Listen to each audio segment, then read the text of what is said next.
Hello student, आप कैसे हैं? हिंदी क्लासेस में आपका स्वागत है। आज जो पाठ पढ़ाने जा रहा हूँ उस पाठ का नाम ल्हासा की ओर। इस पाठ का सारांश हो चुका है। आज पाठ्य पुस्तक से प्रश्न अभ्यास कराएंगे। पहला प्रश्न है, थोटला के पहले के आखिरी गांव पहुंचने पर भिखमंगे के वेश में होने के बावजूद लेखक को ठहरने के लिए उचित स्थान मिला, जबकि दूसरी यात्रा के समय भद्रवेश भी उन्हें उचित स्थान नहीं दिला सका, क्यों? उत्तर है, इसका प्रमुख कारण था संबंधों का महत्व। तिब्बत में इस मार्ग पर यात्रियों के लिए एक जैसी व्यवस्थाएं नहीं थी, इसलिए वहाँ जान पहचान के आधार पर ठहरने का उचित स्थान मिल जाता था। बिना जान पहचान के यात्री को भटकना पड़ता था। दूसरे, तिब्बत के लोग शाम 6 बजे के बाद छड़ पीकर मस्त हो जाते थे, तब यात्रियों की सुविधाओं का ध्यान नहीं रखते थे। दूसरा प्रश्न है, उस समय के तिब्बत में हथियार का कानून न रहने के कारण यात्रियों को किस प्रकार का भय बना रहता था? उत्तर है, सन 1929-30 के तिब्बत में हथियार रखने से संबंधित कोई कानून नहीं था। इस कारण लोग खुलेआम पिस्तौल, बंदूक आदि रखते थे। दूसरे, वहाँ अनेक निर्जन स्थान भी थे जहाँ न पुलिस का प्रबंध था न खुफिया विभाग का।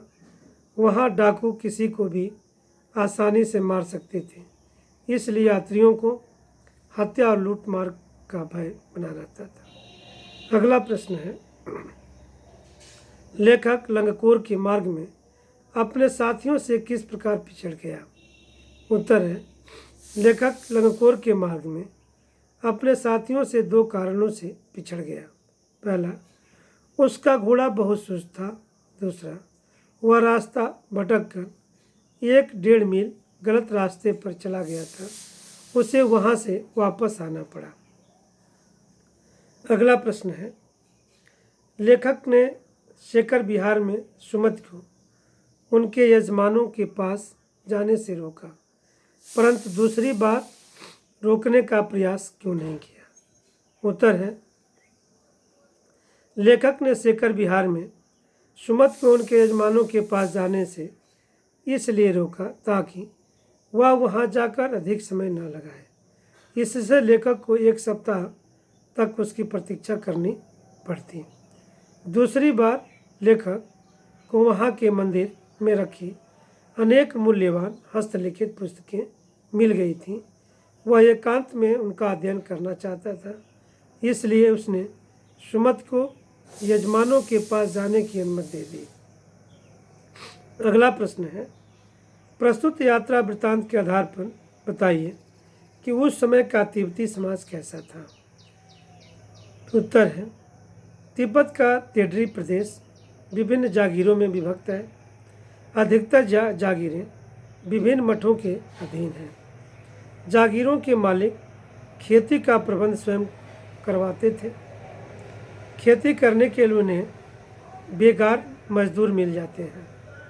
सारे प्रबंध की देखभाल कोई भिक्षु करता है। वह भिक्षु जागीर के लोगों में राजा के समान सम्मान पाता है। तिब्बत के समाज में छुआछूत, जात पात आदि कुप्रथाएं नहीं है। कोई अपरिचित व्यक्ति भी किसी के घर में अंदर तक जा सकता है। वह अपनी झोली में से चाय की पत्ती देकर घर की महिलाओं से चाय बनवा सकता है। सास बहू कोई भी इसका बुरा नहीं मानती। हाँ, बहुत निम्न श्रेणी के भिखमंगों को घरों में जाने की अनुमति नहीं थी। तिब्बत के लोग जान पहचान होने पर यात्रियों को ठहरने के लिए उचित स्थान दे देते थे। शाम के 6 बजे के बाद वे चढ़ पीकर मस्त हो जाते थे। इसके बाद अन्य महत्वपूर्ण परीक्षा उपयोगी प्रश्न है। पहला प्रश्न है, भारत की तुलना में तिब्बती महिलाओं की सामाजिक स्थिति पर प्रकाश डालिए। उत्तर है, भारत की तुलना में तिब्बती महिलाओं की स्थिति अधिक सुरक्षित कही जा सकती है। भारतीय महिलाएं पुरुषों से पर्दा करती हैं। वे किसी अपरिचित को अपने घर में घुसने की अनुमति नहीं देती। उनके घर के अंदर तक जाने का तो प्रश्न ही नहीं उठता। कारण यह है कि वे स्वयं को असुरक्षित अनुभव करती हैं। तिब्बत की महिलाएं न तो पर्दा करती हैं और न किसी अपरिचित से भयभीत होती हैं, बल्कि वे सहज रूप से उन पर विश्वास करके उनका स्वागत भी करती हैं।